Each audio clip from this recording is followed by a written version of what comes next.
나의 하루는 4시 30분에 시작된다. 김유진 지음. 당신이 잠든 사이에 누군가는 꿈을 이룬다. 빨리 가려고 하지 말고 일찍 시작하라. 한때는 항상 앞서가야 성공하는 줄 알았다. 꿈을 이루는 데는 다 적절한 때가 있고 그 시기를 놓치면 목표를 달성하기 어려워진다고 믿었다. 그래서 무엇이든 미리 빨리 가려고 노력하는 삶을 살았다. 나는 어렸을 때 이민을 갔다가 고등학생 시절 개인적인 사정으로 한국에 다시 돌아왔다. 우리나라와 외국의 교육 시스템이 다른 탓에 중학교 3학년 과정을 다시 들어야 했다. 그 사실이 탐탁치 않았던 나는 검정고시를 봤다. 또래 친구들보다 1년이나 뒤처지는 걸 용납할 수 없었기 때문이다. 2004년 검정고시를 보고 대학교에 입학할 당시의 나이는 만 18살이었다. 다른 사람들보다 1년 정도 이른 나이였다. 그마저도 뭐가 그리 급했는지 4년제 과정을 3년 만에 끝내고 2007년에 졸업했다. 대학교를 빨리 졸업하고 LSAT, 로스쿨 입학시험을 본 뒤 로스쿨 3학년 과정을 졸업하면 25살에는 변호사가 될 수 있을 거라고 인생 계획을 세웠다. 그리고 그 꿈을 이루기 위해 철저히 준비했다. 목표도 뚜렷했고 무엇을 어떻게 해야 하는지도 확실히 알고 있었다. 몇 살에는 이걸 해야 한다고 세상이 생각하는 기준보다 더 앞서가고 싶었고 실제로 더 빠르게 움직였다. 말 그대로 남들보다 빠른 삶을 살고 있었다. 하지만 이상하게도 계획은 내 뜻대로 되지 않았다. 그렇게 열심히 했는데 LSAT 점수가 원하는 대로 나오지 않았다. 이 때문에 사회생활을 일찍 시작했지만 생각처럼 돈이 모이지 않았다.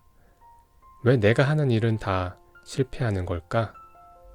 아무리 노력해도 계획대로 굴러가지 않는 상황을 이해할 수 없어 늘 불만이 가득했던 그 시절이 아직도 생생하다. 모두를 앞지르면 당연히 성공할 줄 알았는데 확고한 목표를 세우고 철저하게 세운 계획을 따르면 될 줄 알았는데 도대체 무엇이 문제였을까? 나는 변호사가 될 때까지 예상하지 못한 많은 문턱을 넘어야 했다. 또한 수없이 많은 걸림돌 때문에 넘어지고 일어나고 또 넘어지고를 반복해야 했다. 스스로 생각했던 것보다 더 긴 시간과 더 많은 관문을 거쳐야 했던 것이다. 내가 원래 세운 계획과는 달리 실제로 로스쿨에 입학한 시기는 여러 사회생활과 우여곡절을 거친 20대 후반이었다. 그것도 LSAT에서 만족스럽지 못한 점수를 몇 번 받다 더 이상의 시간을 지체하지 않기 위해 대충 나의 점수에 맞는 로스쿨에 입학한 것이었다. 진정 원하는 프로그램을 공부하기 위해서는 명문 로스쿨에 가야 했지만 지금보다 인생 계획이 더 늦어질까봐 두려웠다. 지금 로스쿨을 가면 졸업 후 곧바로 변호사 시험에 합격해서 취직을 해도 30대가 넘어버릴 터였다. 꿈을 이룰 기회를 놓쳤다고 확신했다.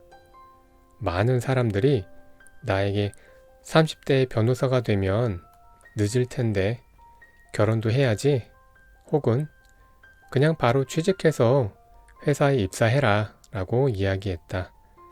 하지만 걱정은 기우였다. 직접 로스쿨에 가보니 20대에서 70대까지 다양한 연령대의 학생들이 있었다. 다 각자의 삶을 살다 자기만의 시기에 맞춰 로스쿨에 온 사람들이었다. 그제서야 내가 너무 늦지 않았다는 것을 깨달았다. 그때부터 나는 남들보다 앞서가려고 초조해야 하는 태도를 내려놓았다. 대신 내가 지금 할 수 있는 일을 빨리 시작해보기로 했다. 로스쿨에 입학하는 것은 조금 늦었어도 이른 시간에 하루를 시작하는 것에는 자신이 있었다. 그렇게 항상 새벽을 활용해 부족한 공부나 과제를 끝내다 보니 우수한 성적으로 1학년을 끝마칠 수 있었다. 이 성적으로 나는 그토록 원했던 명문 로스쿨의 편입을 성공했다. 그리고 꿈에 그리던 학교에서 원하는 프로그램을 들으며 변호사가 될 준비를 무사히 마칠 수 있었다. 뒤에서 자세히 이야기하겠지만 변호사 자격시험에 한번 떨어지고 다시 도전할 때도 새벽 기상이 큰 도움이 됐다. 결국 남들보다 빠른 삶을 산다고 꿈도 더 빨리 이룰 수 있는 것이 아니었다. 그보다는 내가 지금 당장 할 수 있는 일, 나에게 주어진 하루를 일찍 시작하는 게 목표를 이루는 진정한 방법이었다. 꿈을 이루는 데는 이르거나 늦은 때는 없다. 모두에게 동일하게 같은 시기에 목표를 달성할 타이밍이 주어지지 않기 때문이다. 누군가에게는 다음 주에 문이 열리는가 하면 누군가에게는 몇 년 뒤에야 문이 열린다. 살다 보면 때로 계획이 바뀌어 방향을 틀어야 할 순간이 온다. 그래도 당황할 필요는 없다. 새로운 인생이 그때부터 시작되는 것이니까. 피곤한 것은 아침이 아니라 당신이다. 취침 시간에 대한 이야기를 계속해보자. 사람들은 나에게 4시 30분에 일어나면 잠이 부족할 텐데 건강은 괜찮은지 묻는다. 그때마다 배가 터질 것 같은데 밥 한 공기 더 먹으라는 말을 들은 기분이다. 나를 걱정하는 사람들은 내가 몇 시에 일어나는지에만 관심이 있을 뿐 언제 자는지는 묻지 않는다. 하지만 새벽 기상의 핵심은 몇 시에 자느냐에 있다. 우리나라에는 밤늦게까지 영업하는 가게가 많지만 아침 일찍 문을 여는 가게는 적다. 반면 외국에는 오전 9시부터 영업을 시작하는 카페나 레스토랑, 빵집이 많을 뿐만 아니라 새벽부터 조깅하는 사람들도 흔히 찾아볼 수 있다. 그렇다면 이 사람들이 다 수면 부족에 시달릴까? 아니다. 사실 건강에 더 큰 영향을 미치는 요소는 기상 시간이 아닌 총 수면 시간이다. 미국 국립수면재단의 연구에 따르면 성인의 적정 수면 시간은 최소 7시간이라고 한다. 반면 2019년 OECD 통계에 의하면 한국인의 평균 수면 시간은 6시간 24분으로 가입국 중 가장 낮은 수치로 밝혀졌다. 우리는 다른 나라 사람들보다 훨씬 적게 자고 있는 것이다. 늦잠을 자는 것도 문제지만 잘 시간이 아까워서 무리하게 수면 시간을 줄이는 것 역시 좋지 않다. 물론 하루 정도 잠을 적게 잤다고 곧바로 큰 문제가 생기는 것은 아니다. 하지만 그런 날이 계속돼 수면 부채가 쌓이면 일상생활은 물론 소화불량, 면역력 저하 등 건강에도 악영향을 끼친다. 평소 잠이 없다고 자신하는 나조차 마찬가지다. 그렇다면 새벽 기상에 익숙해지려면 구체적으로 얼마나 자는 것이 좋을까? 나는 하루에 7시간 정도 충분히 자려고 노력한다. 다시 한번 강조하지만 아침형 라이프 스타일을 가지기 위해서는 전날 밤부터 준비해야 한다. 새벽 기상은 잠을 줄이는 것이 아니라 수면 사이클 전체를 앞당기는 것이기 때문이다. 일찍 일어나는 사람들은 대체로 일찍 자는 습관을 가지고 있다. 낮 또한 이르면 9시 30분, 늦으면 10시 30분에는 하루를 마무리한다. 유난히 피곤한 날에는 더 일찍 자기도 하고 일이 늦게 끝나는 날에는 11시 이후에 잘 때도 있다. 이럴 때는 다음날 조금 더 늦게 일어나거나 주말에 평소보다 길게 자기도 한다. 시험 공부를 할 때는 피곤하면 짧게 낮잠을 자기도 했고, 잦은 회의 출장으로 시차에 적응하지 못하는 경우에도 잠이 부족하지 않도록 노력한다. 상황과 컨디션에 따라 기상과 취침 시간을 조절해 충분한 수면을 확보하는 것이다. 간혹 아침에 일찍 일어났더니 점심에 잠이 와서 나는 새벽 기상과는 잘 맞지 않은 사람인가 봐 하고 걱정하는 경우가 있다. 몸이 새벽 기상에 완전히 적응하기 전까지는 점심 식사 후 졸음이 쏟아질 수 있다. 자연스러운 현상이다. 그럴 때는 억지로 참지 말고 밤잠을 설치지 않을 정도로 짧게 낮잠을 자는 걸 추천한다. 나 역시 해외 출장을 가면 밤에 잠을 못 자 다음날 점심에 졸린 경우가 있는데, 이때 오후 3시 전에 짧게 20분 정도 낮잠을 잔다. 컨디션이 훨씬 좋아지고 시차에 빠르게 적응할 수 있기 때문이다. 이렇게 틈틈이 낮잠을 자면 어느 순간 낮에도 피곤하지 않고 아침형 라이프 스타일에 완전히 적응하는 순간이 온다. 단지 일찍 일어나고 싶다는 이유만으로 잠을 줄이는 행위는 삼가는 게 좋다. 무리하게 수면 시간을 줄이면 몸이 금방 지쳐버리기 때문에 새벽 기상을 지속하는데 오히려 방해가 된다. 몸과 마음의 피로를 느끼지 않을 정도로 충분한 수면 패턴을 유지해야 한다. 직장인이라면 회식, 야근 등으로 바빠 어쩔 수 없이 일찍 자기 힘든 날도 분명히 있을 것이다. 이렇게 늦게 잔 날에는 무리해서 평소와 똑같이 새벽에 일어나려고 하지 말고 다음날 조금 더 자면 된다. 앞서 이야기했듯이 새벽 기상을 꾸준히 하려면 너무 무리하지 않는 게 중요하다. 하지만 전날 늦게 잠들어서 원래 일어나기로 마음먹은 시간보다 늦잠을 자는 날이 많다면 한 가지 생각해 봐야 할 점이 있다. 바로 내가 왜 일찍 일어나야 하는가다. 즉, 무작정 이 책을 따라 하는 것이 아니라 왜 새벽에 일어나려고 하는지, 새벽 기상이 나의 일상에 실제로 적용될 수 있는지 살펴보는 것이다. 만약 그렇다면 결론이 나왔는데도 일찍 일어나는데 계속 실패한다면 충분한 수면 시간을 확보하기 위해 무엇을 조절할 수 있는지 곰곰이 따져보자.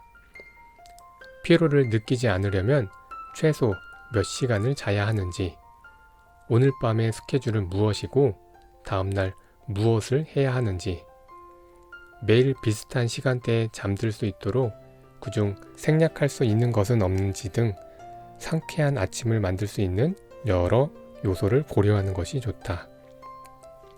나의 경우 그날의 컨디션에 따라 자는 시간을 조금씩 다르게 설정한다.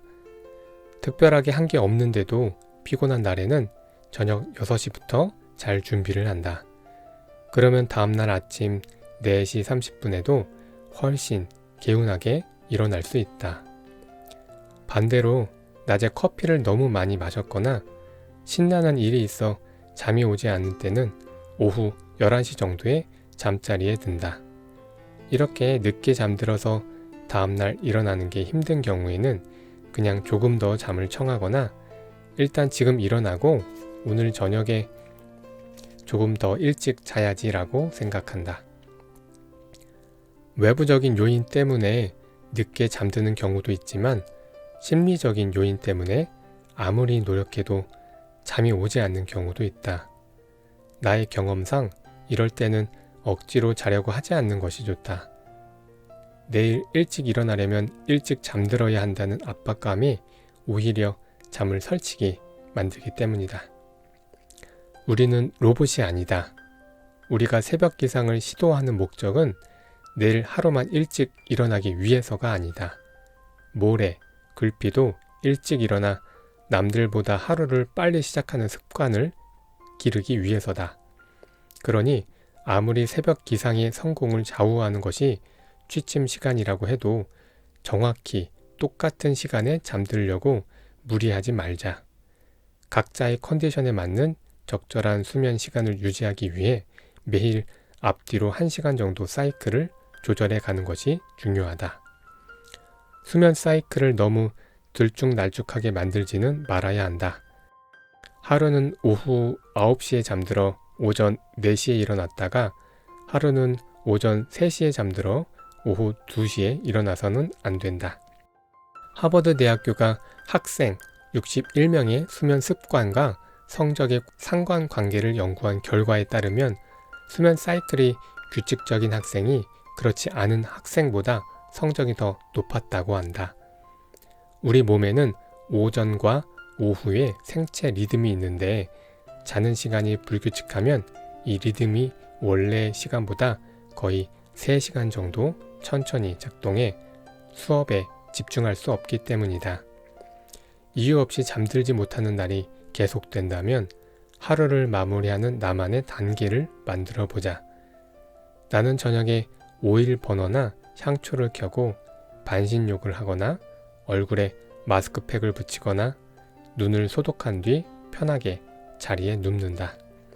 아침에 따뜻한 차를 마시고 노래를 들으며 하루가 시작됐다는 것을 나 자신에게 알리듯 나만의 취침 루틴으로 오늘 하루가 끝났다는 사실을 인식시켜주는 것이다.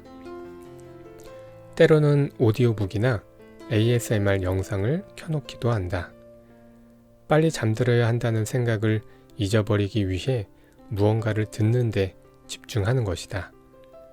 저녁에는 나에게 컴퓨터나 핸드폰을 보다가 잠드는 것이 아닌 오로지 취침을 준비하는 시간으로 나는 이 시간을 아주 좋아한다.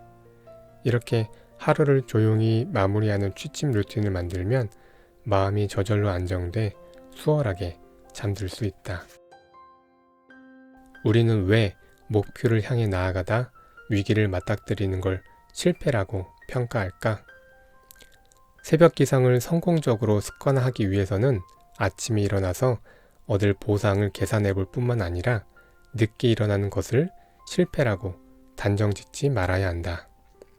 아침형 인간이라고 매일 일찍 일어나야 하는 것은 아니다. 피곤한 날에는 잠을 더 자는 게 하루를 무사히 보내는데 더 도움이 된다. 하루 늦게 일어났다고 해서 스스로 한심하다거나 문제가 있다고 생각하면 영원히 일찍 일어날 수 없다. 가끔 컨디션이 안 좋아서 평소보다 오래 잔다고 해도 그날을 늦잠 잔 날, 일찍 일어나는데 실패한 날 보다는 푹 잔 날이라고 생각하자. 20년 넘게 새벽 기상을 해온 내가 장담하는데 평소 일찍 일어나는데 문제가 없는 사람이라고 해서 늘 쌩쌩하고 부지런한 것은 아니다. 열심히 달린 만큼 지치는 날도 있기 마련이다. 가끔은 알람 소리도 듣지 못할 만큼 피곤한 날도 있고 아침에 멀쩡하다가도 오후에는 잠이 쏟아질 때도 있다. 이런 경험은 아침에 언제 일어나느냐와 상관없이 모두가 겪을 수 있으며 그럴 때 늦잠 잤다고 새벽 기상에 실패한 것이 아니다.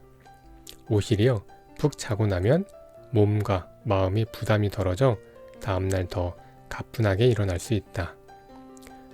평소 잠자리에 드는 시간보다 30분 일찍 자고 평소 일어나는 시간보다 30분 일찍 일어나는 것도 새벽 기상에 성공하는 좋은 방법이다. 일주일 정도 이 루틴에 익숙해지면 또 다음 일주일간 30분씩 시간을 앞당겨 보는 것이다.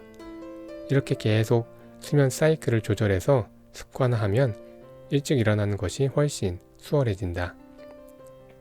또한 무조건 같은 시간에 일어나기보다는 가끔은 의도적으로 30분 정도 늦게 알람을 설정해 보는 것도 추천한다. 주말에는 아예 알람을 끄고 푹 자도 좋다. 일찍 일어나야 한다는 압박감에서 벗어나면 어느 순간 알람 없이도 새벽에 문득 잠에서 깨어나 시간을 확인하는 자신을 발견할 것이다. 새벽 기상은 더 나은 삶을 만드는 하나의 도구일 뿐이다. 잘 사용하면 효과를 볼 수도 있지만 이것 때문에 너무 큰 부담을 느끼거나 일상에 방해를 받는다면 나만의 리듬을 다시 찾아야 한다. 발전은 혼자 하는 것. 외로움은 자신에게 집중하라는 신호. 나는 초등학교 2학년 때 뉴질랜드로 이민을 갔다. 그 전까지는 사립 초등학교에 다니며 원하는 건 뭐든 다 가질 수 있는 풍족한 환경에서 자랐다. 수학, 미술, 피아노는 물론 수영과 아이스 스케이트까지 배우며 부모님의 관심을 독차지했고 친구도 많았다. 나에게 주어지는 모든 것들이 너무 당연했기에 스스로를 공주라고 착각하며 행복을 누렸다. 하지만 뉴질랜드에 간 뒤로 상황이 바뀌었다. 뉴질랜드는 사람과 문화, 교육 환경까지 우리나라와 모든 면에서 너무나 달랐다. 공부도 학원도 숙제도 없는 환경이 처음에는 낯설었지만 자유로워 좋기도 했다. 기쁨도 잠시, 얼마 지나지 않아 내가 좋아했던 자유가 외국인 취급에서 비롯됐다는 것을 깨달았다. 나는 영어를 못한다는 이유로 수업 시간에 장난감을 가지고 놀라는 특별 대우를 받았다. 그러자 같은 반 아이들이 나를 외계인 취급했다. 게다가 내가 알아듣지 못한다고 영어로 서슴없이 욕을 하며 놀렸다.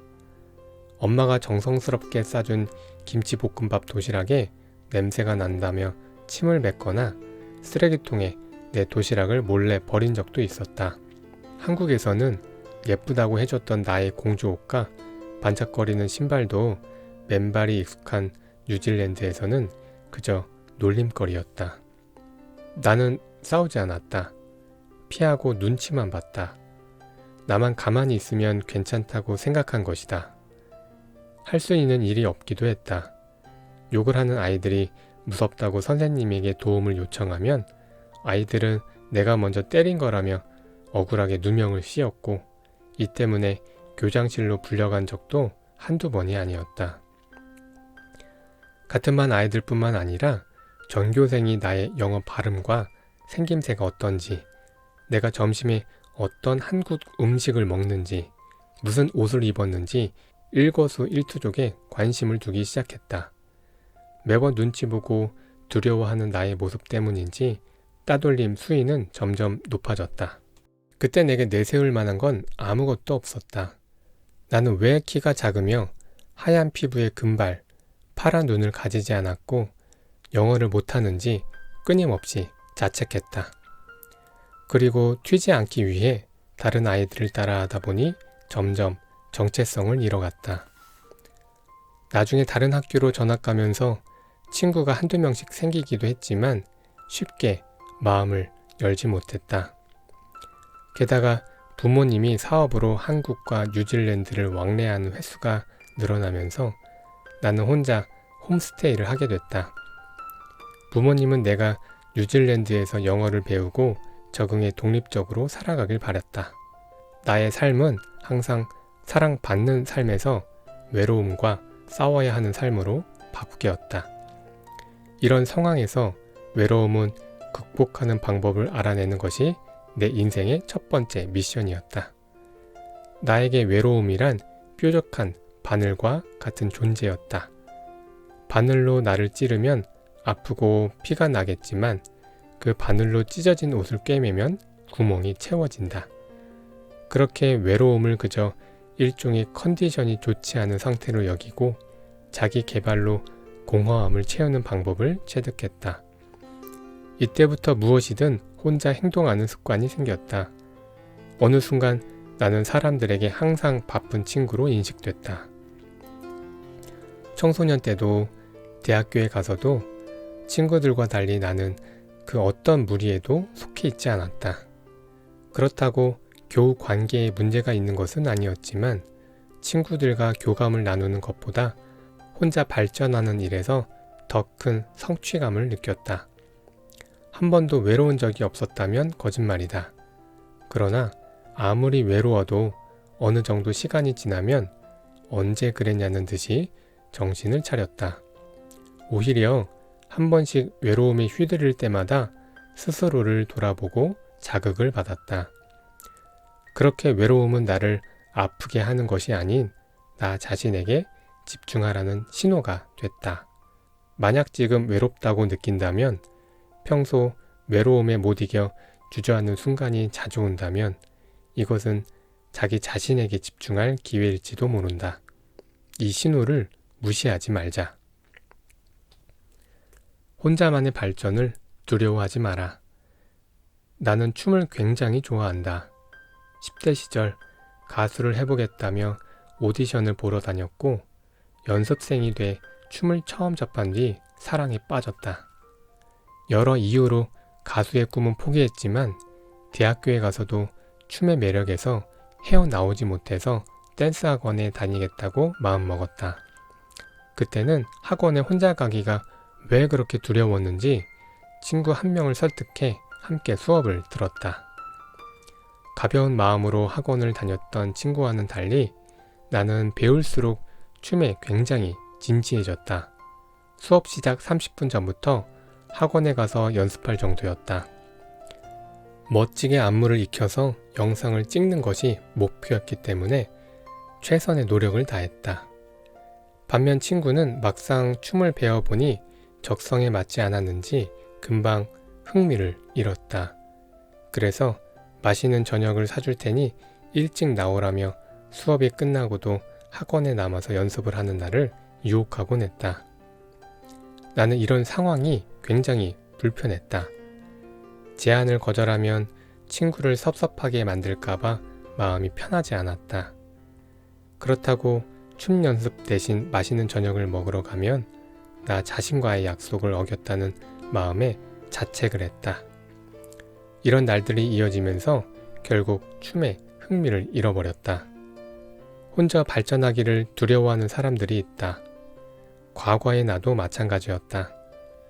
공부할 때도 항상 누군가와 함께하는 것을 좋아했으며 혼자 학원을 다니거나 헬스장에 가는 것에 익숙해질 때까지 오랜 시간이 걸렸다. 무언가 배우고 싶었고 막상 홀로 학원에 가려니 어쩐지 쑥스러워 미룬 적도 있었고 나보다 실력이 우수한 사람에게 도움을 받아야 더 좋은 결과를 얻을 수 있다는 생각에 그 사람과 같이 시작할 타이밍을 기다리다 기회를 놓치는 경우도 많았다. 하지만 몇 번의 시행착오로 자기 개발은 혼자 하는 것이란 불변의 진리를 깨달았다. 재미로 무언가를 배워보고 싶은 사람과 진지하게 자신을 발전시키고 싶은 사람이 똑같은 자세일 수는 없다. 만약 심심풀이로 새로운 일을 시도해보고 싶다면 친구와 함께하는 게 어느 정도 도움이 되겠지만 목표에 제대로 도전하고 싶다면 혼자서 시작해야 한다. 그래야 다른 사람의 의견에 휘둘리지 않고 나 자신에게 집중해 어떤 지점을 더 발전시켜야 하는지 찾아낼 수 있다. 사람들은 원래 자기가 가보지 않은 길에 부정적인 반응을 보인다. 누군가에게는 조언을 구한다고 생각해보자. 지금 당신이 꿈꾸는 일을 이뤄본 적 없는 사람들은 그 점수로는 불가능하다. 아주 어려운 일이니 시간 낭비하지 말고 그만둬라. 현실적으로 생각하라. 라고 할 것이다. 반대로 이미 그 목표를 달성한 사람들은 어렵지만 할 수 있다. 꼭 시도해보라. 그만두는 대신 잠시 쉬어라. 라고 말할 것이다. 우리는 꿈과 목표를 이루려면 다른 사람들과 동일한 방식과 속도를 유지해야 한다고 생각한다. 합격 후기나 성공담을 찾아본 뒤 그 글의 주인공과 스스로를 비교하곤 한다. 그리고 조금이라도 자신이 그들과 다르거나 자신에게서 그들보다 부족한 부분을 찾으면 자신감을 잃어버린다. 그들처럼 해낼 환경이 아니라는 이유로, 그들보다 시험 점수가 낮다는 이유로, 그들만큼 시간이 없다는 이유로, 그들보다 늦게 시작했다는 이유로 나의 성공 확률을 깎아내리기 시작한다. 나는 목표를 설정할 때마다 매번 자신감을 잃을 수밖에 없는 상황에 많이 놓였다. 주변 사람들이 보기에 비현실적인 목표와 꿈을 계획했기 때문이다. 너무 큰 기대는 하지 마. 목표를 조금 현실적으로 잡아보는 건 어때? 라는 소리를 많이 듣곤 했다. 외국에서 수영선수로 활동할 때 시합에서 1등을 하고 싶다는 나에게 수영 대회에서 메달을 따본 적도 없는 주변 사람들은 너는 상대 선수들보다 키와 체격이 작아서 불리해 라고 말했다.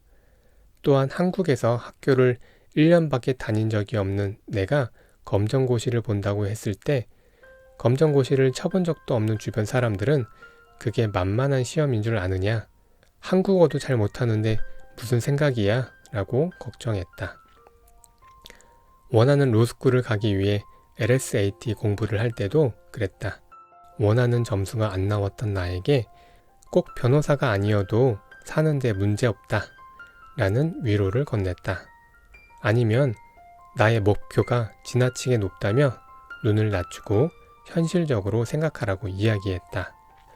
변호사 시험에 합격한 뒤에도 비슷한 소리를 자주 들었다. 선배와 교수들에게 경력이 없는데 대기업 변호사가 어떻게 돼? 대기업은 우선 다른 곳에서 경험을 쌓은 다음에 들어갈 수 있어. 지금은 어려워. 라는 이야기를 항상 들었다. 유튜브 채널을 운영해 볼 거라고 했을 때도 나를 응원해 주는 사람은 몇 없었다. 다들 영상을 편집하는 일이 쉽지 않을 것이라고 했다. 심지어 시간 아깝게 그런 걸 왜 하느냐는 사람들도 있었다.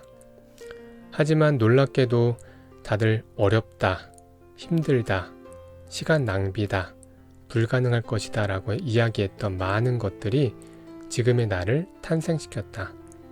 다른 사람들의 이야기에 흔들리지 않고 혼자서 일단 시작해봤기 때문에 만들어낸 성과였다. 수영 대회에서 1등을 하기 위해 무작정 노력해보니 나의 단점이었던 작은 키와 가벼운 체구로 키가 크고 체격이 건장한 선수들보다 훨씬 더 빨리 속도를 낼 수 있다는 것을 깨달았다. 검정고시 역시 한국에서 1년밖에 학교를 다니지 않아 한국어에 서툴렀지만 막상 시험을 쳐보니 영어에서 점수를 많이 딴 덕에 평균 점수가 높아져 쉽게 합격할 수 있었다. 또한 원하는 로스쿨에 가려고 오랫동안 시험을 준비하면서 많은 좌절을 겪었다. 비록 친구들과 같은 방법은 아니지만 계속 노력해서 원했던 학교에 편입해 좋은 교육을 받을 수 있었다. 경력 부족으로 대기업에 취업하기는 힘들 거라는 선배와 교수들의 말과 달리 일단 지원해보고 면접을 봤더니 지금 대기업에서 사내 변호사로 활동하고 있다. 영상을 편집하는 게 어려울 거라는 이야기를 들었지만 한번 시도해보니 금방 배울 수 있었다. 게다가 지금은 구독자만 거의 15만 명에 달하는 유튜브 채널을 운영하며 매일 새로운 기회를 접하고 있다. 물론 사람들이 항상 부정적인 이야기만 하는 것은 아니다. 정말 유익하고 정확한 답을 알려주는 지인들도 있다. 그들의 의견을 귀 기울이지 말라는 것이 아니다. 하지만 주변 사람들이 뭐라고 하든 그들의 말이 사실이든 아니든 중심을 잃지 않으면 누구도 경험해 보지 못한 특별한 경력을 쌓을 수 있다. 자기 개발을 할 때는 멀리 가려면 같이 가라는 말이 적용되지 않는다. 진짜로 발전하고 싶다면 외부 소음을 차단하고 내 안에 자기 개발 모드의 스위치를 켜야 한다. 우리 모두는 각자에게 적합한 학습 방식과 페이스가 있다. 그리고 너무 빠르지도 느리지도 않게 나만의 속도에 맞춰 나가야 슬럼프에 빠지지 않고 꾸준히 발전할 수 있다. 최고의 경쟁자는 나 자신이다. 나는 운동을 참 좋아한다. 어떻게 보면 살면서 공부보다 운동에 더 많은 시간을 투자했을 정도다. 다양한 운동 중에서도 수영을 가장 좋아해서 뉴질랜드 생활에 어느 정도 적응한 뒤에는 당시 거주하던 시에서 운영하는 수영팀에 합류했다. 중학생 시절부터는 학교 운동부로 활동했다. 잠깐 언급했지만 나의 아침형 라이프 스타일도 수영으로 인해 시작됐다. 초등학생 때부터 활동했던 수영팀이 시합 시즌에는 꼭 새벽 훈련을 했기 때문이다.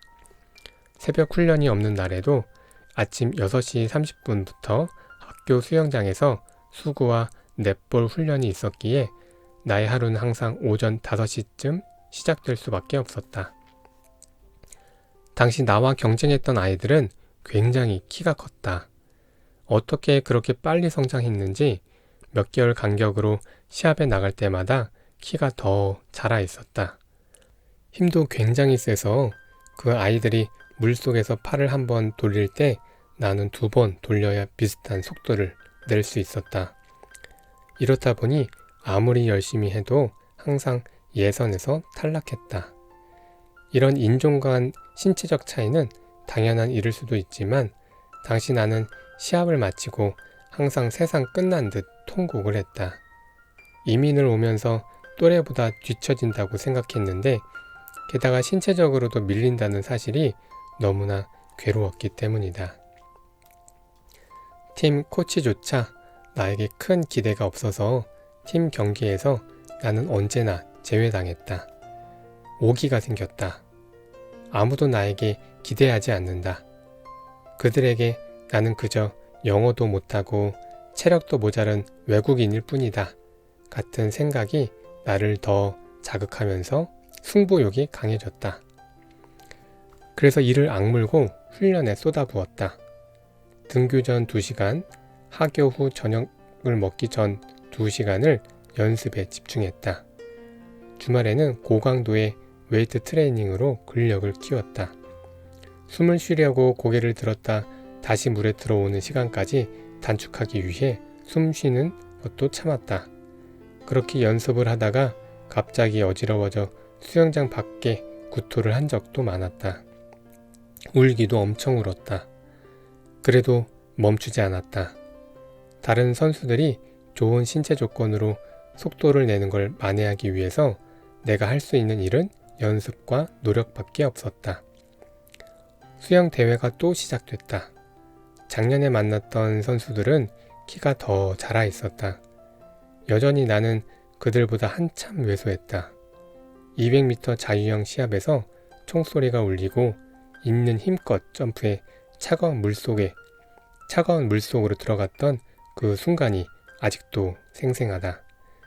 이번에는 정말 잘 해보고 싶다는 생각이 들었다. 수영을 할 때는 앞으로 나가느라 정신 없을 것 같지만 사실 옆에 선수가 어떻게 수영하는지 다 보인다. 발은 얼마나 세게 차고 얼만큼 앞으로 갔는지 어느 정도 지쳤는지 다 파악할 수 있다. 이번에도 다른 선수들이 수영하는 걸 보니 작년과 달라진 점은 아무것도 없는 것 같았다. 여전히 다른 선수보다 한 번 더 팔을 돌려야 했고 한 번 덜 숨 쉬어야 했다. 그렇게 나는 옆 내일 선수를 의식하며 속도를 맞춰 나갔다. 그런데 갑자기 상대 선수의 속도가 느려지는 느낌을 받았다. 그에 따라 나 또한 속도가 점점 느려지고 있었다. 그런데 숨을 쉬려고 고개를 돌릴 때마다 코치님과 팀원들이 응원하며 소리를 지르는 모습이 보였다. 평소 나에게 관심조차 갖지 않았던 그들의 열광적인 반응이 다소 당황스러워 무슨 일이지 싶었다. 하지만 이내 생각을 멈추고 숨도 쉬지 않고 앞으로 질주했다. 옆 레일의 선수들이 시야에서 사라졌다. 아무도 보이지 않으니 겁이 났다. 얼마나 더 속도를 내야 하는지 감이 오지 않았다. 눈을 꼭 감고 마지막 10m 정도를 온 힘을 다해 물살을 갈랐다. 도착점이 어디 있는지도 보이지 않았다. 평소와는 다른 속도로 앞으로 나아가고 있었다. 경쟁 상대가 사라지니 저절로 몸이 가벼워지는 느낌이었다. 탁 하는 소리와 함께 팔로 터치패드를 치고 나서야 눈을 뜨고 물 밖으로 얼굴을 내밀었다. 경기 전광판에 내 이름이 뜨는 동시에 환호가 들렸다. 1등이었다. 1등으로 본선 진출한 것이다. 예선과 똑같은 방법으로 본선에서도 1등을 차지했다. 그렇게 스스로의 한계를 깬 뒤로 나는 모든 본선에 진출한 것은 물론 뉴질랜드 전국 청소년 수영 선수권 대회에서 항상 1, 2등을 다투는 선수가 됐다.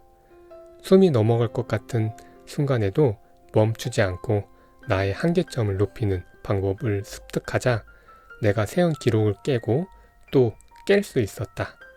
잔혹하고 힘든 훈련의 보상이었다. 그때부터 나는 더 이상 그 누구와도 나 자신을 비교하지 않았다. 그 전까지는 항상 옆 선수를 따라가는데 집중하다 보니 옆 선수가 힘이 빠져 속도가 느려지면 나도 같이 느려졌고 내 한계를 넘어본 적이 없으니 스스로 얼마나 힘차게 나아갈 수 있는지 알지 못했다. 그 누구도 심지어 나조차도 몰랐지만 나는 누구보다도 훨씬 강하고 빠르다는 사실을 새롭게 깨달았다. 그리고 지금 걸어가는 길이 힘들고 어려울수록 더 큰 보상이 주어질 거라는 희망을 가지게 됐다. 옆 사람 보지 말고 내가 나아가는 방향만 보고 질주하자. 내가 힘들 때 스스로를 다른 사람과 무심결에 비교할 때마다 외우는 주문이다. 최고의 경쟁자는 바로 나 자신이다. 다른 사람이 아닌 내가 가는 길만 보고 가자.